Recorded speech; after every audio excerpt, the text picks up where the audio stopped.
Dear student, welcome back to my channel. मैं doctor Aradhana Tripathi. आज मैं आप लोगों के लिए फूड एंड न्यूट्रिशन का वेरी इंपॉर्टेंट चैप्टर है विटामिन्स लेकर आई हूँ। इस चैप्टर से एग्जाम में जरूर ही क्वेश्चन पूछे जाते हैं, तो आप लोग अच्छे से पढ़ लीजिएगा। ओके स्टूडेंट, जो स्टूडेंट मेरे चैनल पर पहली बार आए हैं, please like, subscribe and press the bell icon. So let's start the video.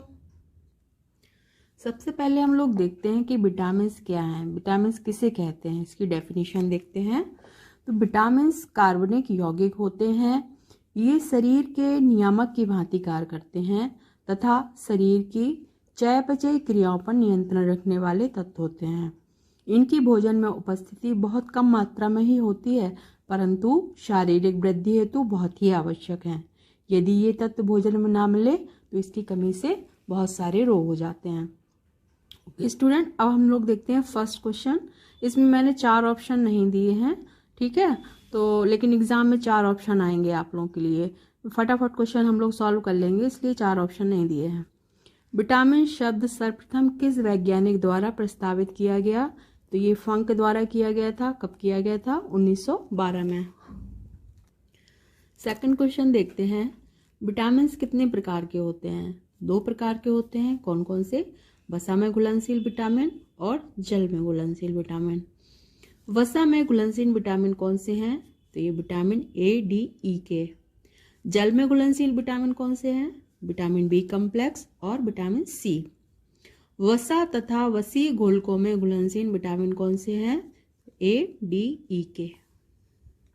Next question देखिए, विटामिन ए, डी, ई के का रासायनिक नाम क्या है?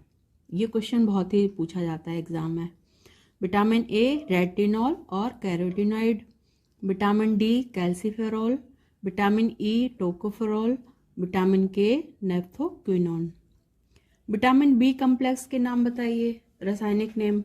विटामिन बी1 का है थायमिन, बी2 राइबोफ्लेविन, बी3 नियासिन या निकोटिनामाइड या nicotine acid, V6 pyridoxine, V7 biotin या विटामिन एच भी कहते हैं इसको, B9 folic acid, B12 cyanocobalamin, V5 pantothenic अम्ल।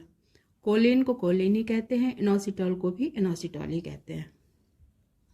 नेक्स्ट क्वेश्चन, विटामिन सी का रासायनिक नाम एवं इसका सूत्र क्या है? तो इसको हम लोग एस्कॉर्बिक एसिड कहते हैं विटामिन सी को, और इसका सूत्र है C6H8O6। ये कई बार पूछा गया है क्वेश्चन एग्जाम में। विटामिन ए का रासायनिक सूत्र क्या है? C20H33O। विटामिन डी का C28H44O। विटामिन ई का रासायनिक सूत्र C29H50O2। विटामिन K1 और K2 का सूत्र क्या है? तो C21H46O2, ये K1 का है। K2 का है C41H56 और O2। आप लोग स्क्रीनशॉट भी ले लिया करिए इसके। नेक्स्ट क्वेश्चन देखिए, बेरी बेरी विटामिन की खोज किसने की थी? तो ये फंक ने की थी। कब की थी? 1911 में। थायमिन की कमी से कौन सा रोग हो जाता है? ये बेरी बेरी। थायमिन प्राप्ति के स्रोत क्या हैं?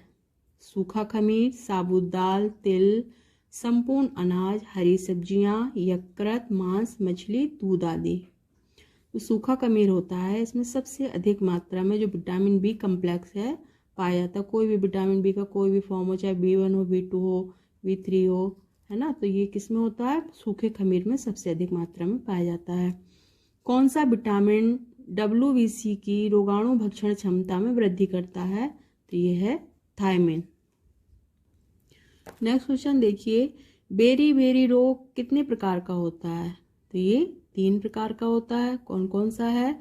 शुष्क बेरी बेरी जो वयस्कों में होता है, आर्द्र बेरी बेरी ये भी वयस्कों में होता है, और बाल बेरी बेरी ये बच्चों में होता है। तो विटामिन बी कॉम्प्लेक्स होता है स्टूडेंट, जब हम लोग अनाज को अंकुरित करते हैं या भोज्य पदार्थों का खमीरीकरण करते हैं, जैसे डोसा वगैरह बनाते हैं तो खमीरीकरण करके बनाते हैं, तो उसमें विटामिन बी कॉम्प्लेक्स बहुत अच्छी मात्रा में पैदा हो जाता है।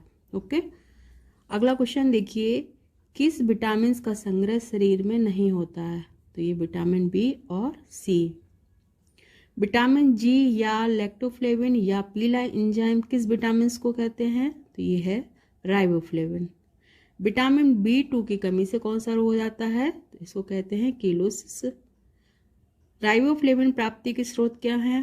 तो गाय का दूध, अंडा, लीवर, यीस्ट, अंकुरित अनाज, हरी सब्जियां आदि। चीलोसिस किसकी कमी से होता है? तो ये राइबोफ्लेविन की कमी से होता है। इसमें क्या होते हैं, होंठ के जो किनारे हैं वो फटने लगते हैं। पीपी यानी कि पेलेग्रा प्रिवेंटिंग तत्व कौन सा है? ये है खमीर। पेलेग्रा को 3D रोग कहते हैं। इसमें कौन से लक्षण पाए जाते हैं? इसमें पहला है डायरिया यानी कि अतिसार, दूसरा है डर्मेटाइटिस यानी कि चर्म रोग, तीसरा है डिमेंशिया यानी कि पागलपन। अगर यदि इसमें सही से इलाज ना किया जाए इसका, तो क्या हो जाता है, इससे डेथ भी हो सकती है व्यक्ति की। तो इसलिए इसको 4D डिजीज भी कहते हैं, क्योंकि देखिए डी से डायरिया, डी से डर्मेटाइटिस, डी से डिमेंशिया और डी से डेथ। ओके। कौन सा अमीनो अम्ल शरीर में जाकर नियासिन में बदल जाता है? तो ये है ट्रिप्टोफैन। ट्रिप्टोफैन को नियासिन में परिवर्तित होने के लिए किस विटामिन की आवश्यकता होती है? तो ये है विटामिन B6। इसी को हम लोग कहते हैं पायरोडॉक्सिन। पायरोडॉक्सिन की कमी से कौन सा रोग हो जाता है? तो ये है माइक्रोसिटिक एनीमिया।